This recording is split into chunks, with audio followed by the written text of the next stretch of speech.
Hello YouTube, Spec Ops Delta here. I have another game of Squad Deathmatch for you on Cold War. This time I'm running the Recon Kit with the SV98 4X scope, the M9 pistol, and C4. And right after throwing motion balls, you can see here that I just picked up two people, and this is where map knowledge comes into play. I know they're probably camping in the second story, so I throw a C4 in anticipation.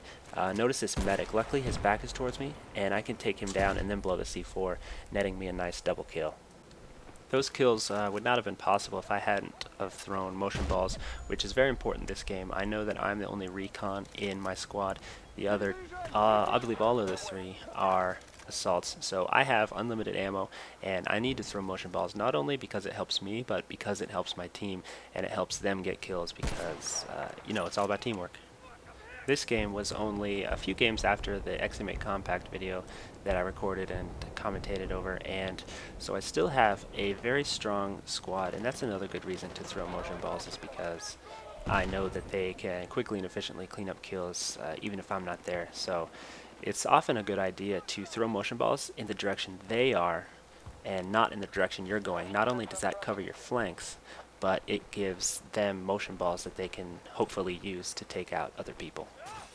Right here in a few seconds, you might think that this is a little weird zooming in on a doorway for no reason, but what it actually does is it helps me to keep my center in games where I'm running this kit. It's very important to keep that center of your screen and know where it is at all times. Not only is it good for no scopes, but it also helps when you zoom in your scope. You already have a good feel of where the center of your screen is, because taking that time to line up your shot can often mean the time between life and death, especially in the close quarters of these buildings. And here I'm sort of trading shots with the guy across the way in that window, and I moved locations to try and trip him up so that I could finish him off, but I was taken down by a 40mm grenade. But I do know where him and his squad are, so I'm going to throw another motion ball in that general vicinity, because if I fail again at taking them out, I want my squad mates to go through and mop them up.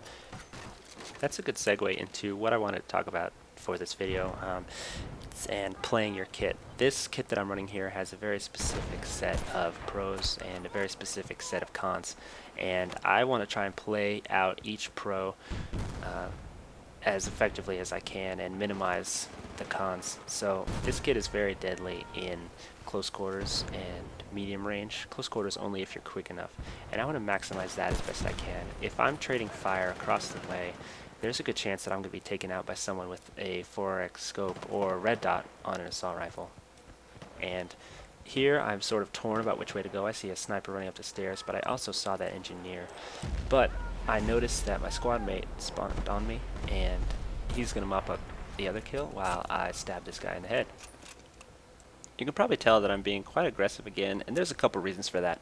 This game was recorded only a few games after my XM8 Compact video on this same map, so I'm still running with that same squad, and because they're very capable, I feel a lot more confident in my abilities to run through, and that's a good thing that is often overlooked. Once you do well, and doing well can often be the result of being in a good squad, it gives you that confidence that you need to play a kit that you wouldn't normally play. I don't play this kit very often. When I do, it's a lot of fun, but it can definitely be frustrating, and the confidence that came with being in a good squad helped me to play this kit as best I could. You can see though that despite the different kits, the XM8 Compact versus this SV98, I'm generally using the same tactics of being hyper aggressive and sweeping through buildings where I know people camp, and that pays off right here with these oblivious guys, and I take the easy kill. But I don't want to stay here long. I want to run to where they were to try and make sure that this building is clear, and B, to move on. I saw that just a little glimpse of that sniper, so I'm just going to wait here and sacrifice my teammate for the good of a kill. Generally when I play this map, I like to stay up here rather than go down by the lake, and I like to do that because over here offers more close quarters opportunities, and that's something that I enjoy. Being as aggressive as I am, it usually pays off more. And down by the lake there are some, but it's definitely not as prevalent as up here, and plus if you're up here then people come back for revenge kills, and it basically makes the need to go down there kind of useless. I believe later I spawned down there and just sort of give it a quick sweep through, but nothing more than that, because I know that people are going to come back and try and look for me and try and take me down. Which coincidentally is coming up right here. I noticed that people are already in the building that I died in, and I can only assume that they came there to try and kill me or to kill my squad. It doesn't really matter. I throw a motion ball and I want to head over there to try and mop them up. Once again, I go wide, and it pays off this time, as that guy probably could have taken me down if I would have just jetted across the courtyard to try and kill these guys. I always check that little place upstairs, because especially when there's a whole squad upstairs, there's generally one person watching the stairs while the other person is getting kills out the window. And these guys, though, just sort of came out of nowhere.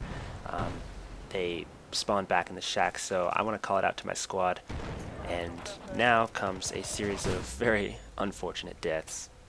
I can see that my squad mates are fighting one guy, maybe two, in this building, so I throw a grenade to try and flush him out, but I guess he had the same idea and takes me out. So I spawn back in and get taken out again really quickly by a guy just down the way. And so now when I spawn back in this time, I automatically throw a motion ball, because I know that there's probably people in the vicinity, and I'm going to hold back and sort of let them mop up, because I've died twice kind of needlessly, and I don't want to just barrel in there and give them kills. But I just totally missed that guy, and he mows me down really easily. This is where I spawned down here by the lake, and I know that there's probably not anyone, and even if there are, they're probably not going to be able to hit me out the window. So after a quick motion ball to make sure, then I head into this building, and I thought I caught a glimpse of some guy up there. So I'm going to be a little bit cautious and see if he's there. Oh, and he is, and I get the really lucky no-scope. And yes, I can definitely admit when things are luck and when they are not. And so just a quick run through of these buildings and the game ends. So I hope that helped you guys out in terms of sort of using different tactics for different kits, as they call for them, based on the map. Especially, I believe I went 13-7. Did not get the ace pin, but it doesn't matter because our squad took away the really easy win. So that's it for me and this video. If you liked it, please, give a thumbs up and leave a comment as to what I can do to be better, make better videos for you guys, or if there's something that you want to request, and I'll definitely do it. All the best, guys.